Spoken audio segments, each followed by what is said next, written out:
Om Swastiastu, Titiang Jero Mangku, Wayan Zundra, selaku Dewan Pengawas Pasikian Pemangku Sangging yang disingkat Pemaksan Bali. Mari kita simak video bagaimana cara kita melakukan kegiatan metatah, mesangi, mepanas dalam video yang disampaikan oleh dosen Fakultas Kesehatan Gigi Universitas Maha Saraswati.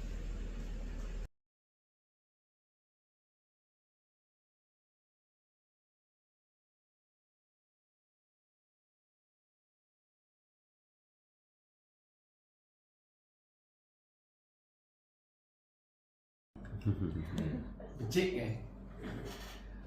Tiang sebetulnya ini spesialis periodontia, jadi ada subspesialisnya juga yaitu rekonstruksi periodontal dan implan dental. Memang permasalahan sangging ini dari dulu Tiang sebetulnya kepingin sekali bertemu dengan teman-teman sangging. Jadi seluruh Bali ataupun seluruh Indonesia, kalau ada dulu kan masih belum ada wadahnya. Dumun Tiang ingat dapot Tiang potong gigi, ring menyerahkan dan kebetulan dari gede menyerahkan menjual selat. Jadi sanggingnya nih ke sudah dikasih tahu sekarang Tiang dawok nih ke kantun kuliah di sini. Jadi kebetulan Aji sampun jadi kan sekarang sanggingnya bedik ang potong ini masih ingin okan dia gitu. Tapi pada saat pelaksanaan ternyata potong dia merasakan sendiri keras sekali, keras dari mulai suaranya sampai bentuknya dia perhatikan. Sampai 3 bulan dia ngerasa ngilu. Asal nih. Atas bawah bahkan mungkin nanti wenten forum diskusinya. Jadi tapi memang atas bawah dikurangin, tapi di atas dan yang biasa dilakukan sangging nih nah dawok tiang nih memang atas bawah dikikir habis nih di depan itu sampai ya ngilu lah sampai 3 bulan dia ngerasa ngilu. Dan Tiang berpikir sebelum setelah metatah itu baru Tiang berpikir Tiang sing bakat tambah melu giginya dong tambah lah nih gigi kan. Jadi giginya tidak sekali gitu loh. Tidak nyesel lah akhirnya gitu. Nah niki ampura dulu doaji sareng sami niki Tiang loncat karena Tiang ngambil dari kuliah beberapa kuliah. Ini kita ada 3 kuliah perkuliahan yang Tiang gabung karena memang informasinya baru kemarin gitu. Jadi Tiang belum sempat menggabungkan karena Tiang juga harus klarifikasi dulu bagaimana sebetulnya prosesi yang benar nih dari sangging nanti. Setelah Tiang tahu nih baru nanti kita kombinasikan yang mana gigi yang harus dikurangin, kemana arah pengurangannya, dan apa yang dipengaruhi oleh pengurangan gigi. Nah kebetulan di kedokteran gigi wenten memang ada terapinya ini namanya occlusal adjustment dan occlusal equilibration. Nah occlusal adjustment ini tujuannya untuk mengurangi tekanan gigi yang berlebih yang disebabkan oleh kontak gigi yang berlebih. Nah, kita kan berbicara tentang 32 gigi nih, atas bawah gitu. Dari 32 gigi ini ada yang berlebih kontaknya atau lebih nonjol daripada yang lain-lainnya. Nah, ini kita terapi dengan cara mengurangi atau kikis giginya, dan hanya beberapa gigi yang bermasalah baik itu atas maupun bawah. Nah pengurangannya juga kita nggak boleh sembarangan gitu. Ada titik-titik gigi yang harus dikurangin, ada yang tidak boleh dikurangin. Ya. Nah, ini titik-titik kontak gigi dari atas, ini rahang atasnya, ini rahang bawahnya. Nah, ketika mungkin sanging mungkin misalkan Tuh Haji sami mengurangi di bagian depan. Makanya pertanyaan yang apakah memang depan atas saja atau bawah juga? Karena tiang dawang ini ke bawah juga dikurangin sehingga apa yang terjadi nanti kontak giginya atas bawah ini berubah. Oke. Otomatis gigi belakang berkontak, karena gigi belakang tidak dikurangi, gigi depan tidak berkontak atau melayang. Ngang, ngang. Nah, sifat dari gigi ini ke selalu bergerak, selalu bertumbuh. Gitu. Nah, kalau misalkan niki ada 3 gigi berjejer, hilang satu, dia akan bergerak seperti ini. Dia akan bergerak ke samping seperti ini. Nah, ketika lawannya yang hilang, misalkan gigi atas sama gigi bawah niki, mestinya berkontak seperti ini. Nah, gigi atasnya hilang, maka gigi bawah akan naik, modot, akan ke atas. Kalau misalkan gigi bawah hilang, atas yang ke bawah. Seperti itu prinsipnya selalu. Nah, mungkin permasalahannya adalah ketika kita kurangin bagian atas, ini masih tidak bermasalah karena titik kontaknya bukan di ujung gigi. Gitu. Jadi titik kontaknya niki ada di belakang gigi. Jadi kalau yang rahang atas, yang kembalikan lagi ke atas nih.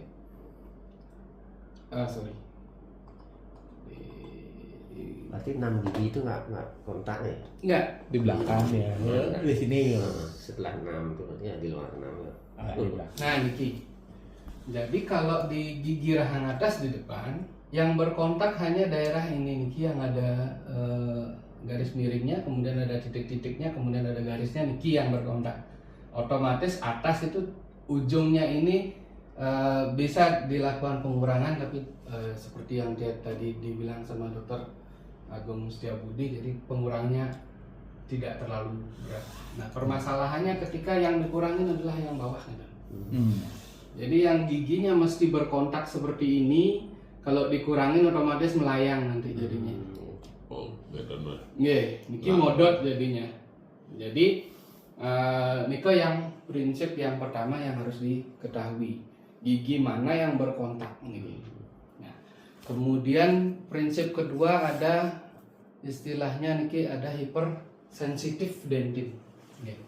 Hypersensitive dentin niki permasalahannya tanpa kita lakukan potong gigi pun sudah sensitif sebetulnya gigi kita kalau ada gusi yang terbuka. Ada yang gusi terbuka biasanya ada sensitif. Kemudian napi malih niki ada beberapa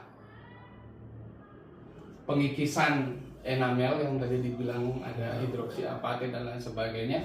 Nah, ini pada pengikisan enamel otomatis dia sudah nyampe ke jaringan dentinnya. Nah, itu biasanya terjadi ada atrisi namanya. Niki atrisi niki fase permukaan di daerah oklusal. Nah, niki namanya kebiasaan para fungsi namanya bruxism. Bruxism nika kalau malam-malam nika yang dibilang menggeretakkan ini kriat. Nah, nika disebabkan karena ada gangguan psikologis. Artinya gangguan psikologis, stres sedikit, nanti kepikiran alam bawah sadar kita ketika kita tidur ngerasa gregetan gitu. Nah, itu dah terjadi pengikisan di daerah gigi yang berkontak gitu. Nah, Nike juga sebetulnya prinsip apa namanya para fungsional ini atau atrisi Nike lebih mending sebetulnya daripada kita sengaja untuk mengurangi giginya kan. Karena dia memang ngikutin gerakan dari rahang. Dia, tapi sama-sama mengurangi ya rusak juga sebetulnya. Kemudian ada abrasi ini karena sikat gigi. Karena sikat gigi ini kan biasanya kalau yang benar kan naik turun atau dia roll enten gerakannya memutar enten.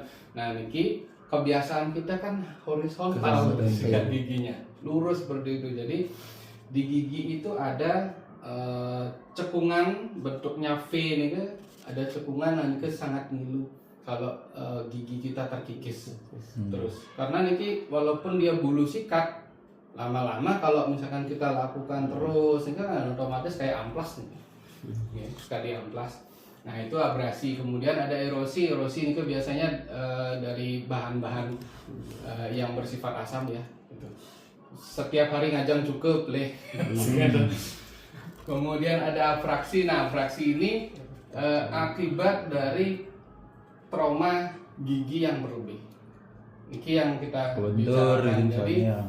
kalau kita gitu. Jadi kalau kita misalkan kita gigitannya di depan melayang, di belakang terlalu keras, nah di gigi belakang terkikis.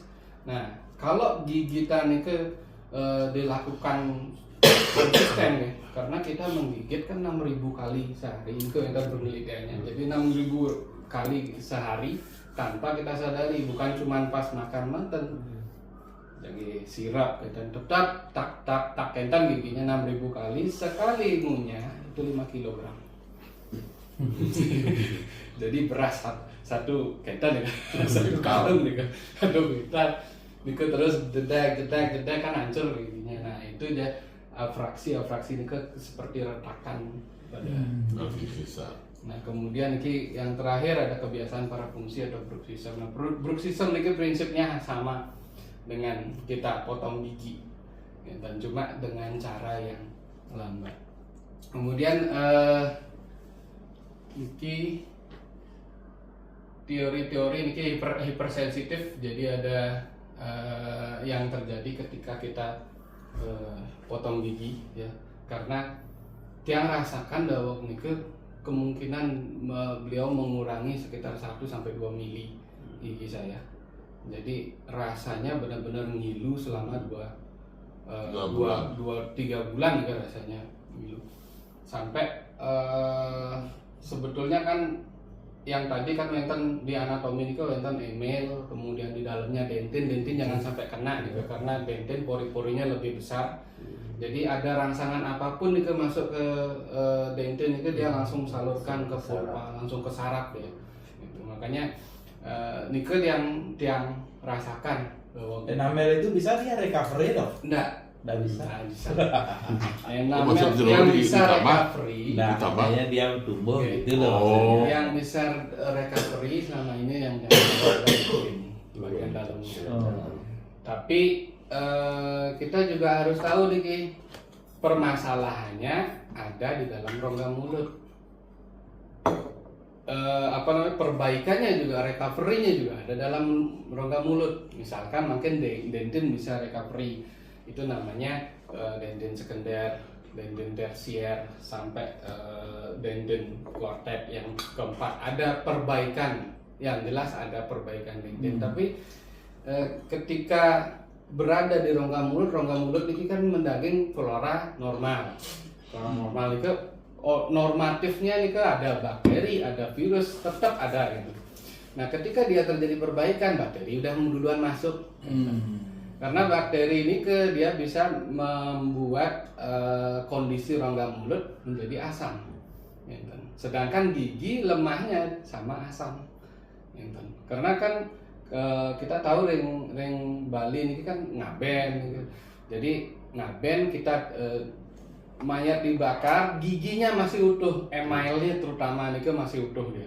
Itu begitu kuatnya, tapi email itu kalah dengan asam. Ketika email itu dikurangi, tapi misalkan tidak dihaluskan lagi, maka permukaan yang kasar itu bisa menempelkan plak bakteri ke permukaan giginya. Lama-lama ini kan bakteri kan mengeluarkan lipopolisakarida istilahnya. Jadi simpelnya adalah mengeluarkan asam. Gitu. Jadi asam itu dia yang merusak permukaan gigi sampai ketemu dentin. Gitu. Nah dentin bisa sih recovery tapi tidak langsung. Gitu. Makanya kalau gigi berlubang itu dianjurkan secepatnya ditambal. Gitu. Karena dentin itu pori-porinya lebih lebar, otomatis kalau dia terbuka dia cepet kerusakannya dibandingkan dengan recovery-nya gitu. Recovery misalkan berbulan-bulan, kerusakannya paling seminggu. Ya, ya. Oke, yang lanjut ke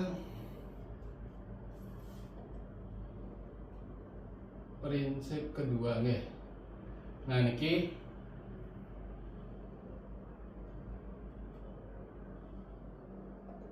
kan untuk gigi belakang dia memang normatifnya gigitannya seperti ini. Kalau kita sugeng dikit yang cakupkan tangan, niki ketemu jarinya harus begini. Kalau dia ketemu tonjolan, ketemu sama tonjolan atasnya, itu namanya kontak prematur, kontak terlalu keras. Nah, berarti kalau misalkan gigi ketemu gigi depannya niki, gigi ketemu gigi seperti edge to edge ya. Jadi ujung-ujungnya gigi niki ketemu dengan gigi, itu bermasalah nggak? Bermasalah. Jadi normatifnya untuk gigi depan kita lebih membicarakan ke gigi depan ya. Niki. Jadi gigi atas, nah gigi atas niki dia harus lebih ke depan dibandingkan dengan gigi bawah. Niki prinsipnya. Ya. Jadi kalau pengurangan menurut yang pengurangan gigi itu kita buatkan tidak terlalu lurus seperti ini. Kalau kita ngikis nih jangan terlalu lurus seperti ini. Oh, berarti harus miring ya? Nggih, ada kemiringan sedikit ke arah langit-langit. Ke Arah ke atas. Nggih. Kalau tiang ini kan ya agak ya, begini ya. lah. Gitu. Kan kalau kita mengurangi gigi atasnya nih agak miring sedikit. Jadi ketika dia nanti berkontak, ketemu gigi, ya, gigi ketemu gigi, nanti dia sliding ke sini. Gitu. Nanti kalau misalkan lurus, akibatnya lurus, nanti malah Kontak keras dia. kontak keras dia dan kontaknya diem. Nah, ketika kontak diem, gigi belakang diem gitu kontaknya, gigi depan gitu, gigi belakang terjadinya begini. Kalau dia nggak mau munci seperti ini, tapi dia slide ke sana ke sini gitu. Ya. Karena terganjal dari gigi depan.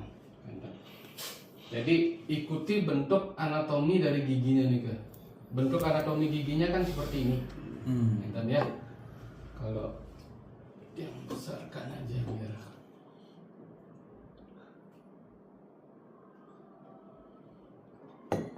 Kira-kira sudut berapa ya dok ya? Kemiringannya. Sudut 90 cukup kemiring. ya? Ya, 30 derajat itu. ya cukup. Yang penting niki bentukannya itu tidak benar-benar lurus gini, nanti stuck dia.